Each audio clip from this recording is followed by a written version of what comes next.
Hi guys, welcome to the commerce section. और इस video में हम लोग डिस्कस करने जा रहे हैं बिजनेस ऑर्गेनाइजेशन एंड मैनेजमेंट का syllabus plus exam pattern plus आप लोगों का जो सिलेबस का वेटेज है, एग्जामिनेशन में यूनिट्स का जो वेटेज है ना, उसको हम लोग डिस्कस करने वाले हैं। सबसे पहले हम लोग वेटेज की बात कर लेते हैं।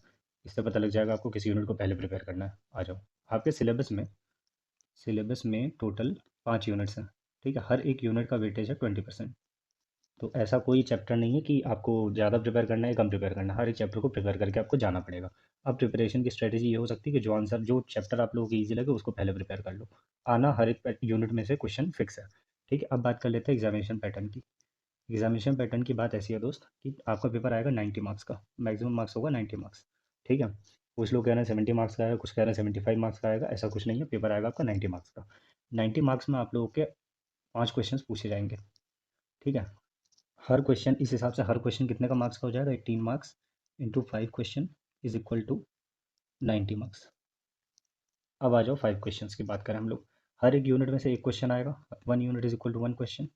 ठीक है, इसको मैं बाकी इरेज कर देता हूँ। अब एक क्वेश्चन जो आपका आएगा 1 2 3 4 5, हर क्वेश्चन में आपको मिलेगी इंटरनल चॉइस। इंटरनल चॉइस का मतलब ये है क्वेश्चन किस पैटर्न में आएगा आप लोगों का। एक क्वेश्चन होगा क्वेश्चन नंबर 1, उसमें होगा ए और बी, दो पार्ट आएंगे, फिर आएगा ए और बी। ठीक है, इस तरीके से इंटरनल चॉइस आप लोगों को दी जाएगी। ऐसा नहीं कर सकते आप लोग कि यहाँ का ए यहाँ का बी अटेम्प्ट कर लो, ऐसा नहीं होता। ऊपर वाले को ही अटेम्प्ट करना है या तो नीचे वाले को अटेम्प्ट करना है, ऐसी गलती मत करना आप लोग। एक इंपॉर्टेंट बात जो स्टूडेंट्स बार बार पूछ रहे थे, मैं उसको डिस्कस कर लेता हूँ। आ जाओ यहाँ पे। ये देखो, आंसर में भी रिटर्न इधर इन इंग्लिश और Hindi by the same medium should be used through out the paper. इसका मतलब ये है, कई स्टूडेंट्स होते हैं जो बोलते हैं हमने हिंदी मीडियम में एडमिशन लिया, कोई बोलता है हम लोग इंग्लिश मीडियम में एडमिशन लिया। अब वो पेपर देना चाहते हैं हिंदी में या इंग्लिश में, तो आप किसी भी मीडियम में पेपर अपना दे सकते हो, ऐसी कोई रिस्ट्रिक्शन नहीं है। सिर्फ इस चीज़ की रिस्ट्रिक्शन है कि अगर आप हिंदी में देना चाहते हो तो पूरा पेपर आपको हिंदी में देना पड़ेगा, इंग्लिश में देना चाहते हो पूरा पेपर इंग्लिश में। ऐसा नहीं होगा कि 2 क्वेश्चन आपने हिंदी में कर लिया, 2 क्वेश्चन इंग्लिश में कर ले रहे हो। ऐसा नहीं करना है, same language through out the paper follow करनी पड़ेगी आपको।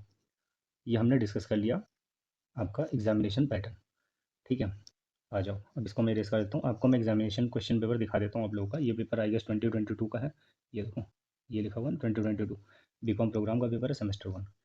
इस पेपर में आप लोगों को एक बहुत अच्छी चीज़ आएगी आपके साथ कि केस बेस्ड स्टडीज़ जो है ना, केस बेस्ड क्वेश्चंस नहीं आने वाले आपको। डायरेक्ट क्वेश्चंस आएंगे या तो कोटेशन बेस्ड क्वेश्चन आएंगे, जिसमें सीधा सीधा एक स्टेटमेंट दे दिया जाएगा या किसी का स्टेटमेंट जनरली दिया जाता है, उसके बाद लिख देते हैं एलेबोरेट या एक्सप्लेन। उस टाइप के क्वेश्चन आपको ज़्यादातर देखने को मिलेंगे। आ जाओ हम लोग पेपर को डिस्कस कर लेते हैं। ये देखो क्वेश्चन, ये देखो इंटरनल चॉइस इस टाइप की आएगी। अरे हो जाओ यार सही, चलो मैं छोटा कर देता हूँ। इस टाइप की आएगी, पॉइंट ए पॉइंट बी, ये और हो गया, ये हो गया ए है, ये बी है। तो इस टाइप के ऊपर वाला अटेम्प्ट कर सकते हो, नीचे वाला अटेम्प्ट कर सकते हो। ठीक है, ये हो गया क्वेश्चन नंबर 1।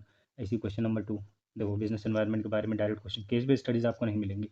ये देखो लीडरशिप के बारे में direct question, barriers to communication. ये फिफ्थ वाला जो क्वेश्चन है आप लोगों का, ये आ सकता है नोट्स, शॉर्ट नोट, जैसे इसमें दिया हुआ है critical path method, work from home, freelancing, workforce diversity, LLP.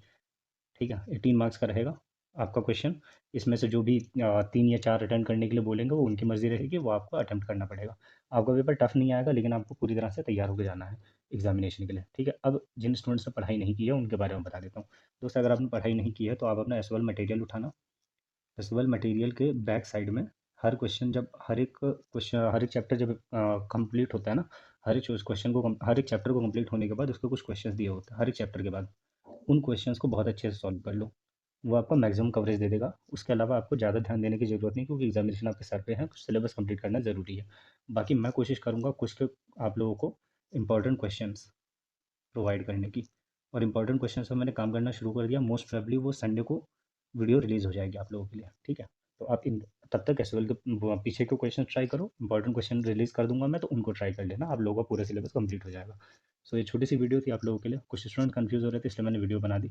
अब इंपॉर्टेंट क्वेश्चन के लिए हम लोग कल मिलते हैं। ठीक है, thank you so much guys, do like and subscribe the commerce section. Okay, ये हो गया, चलो आ जाओ।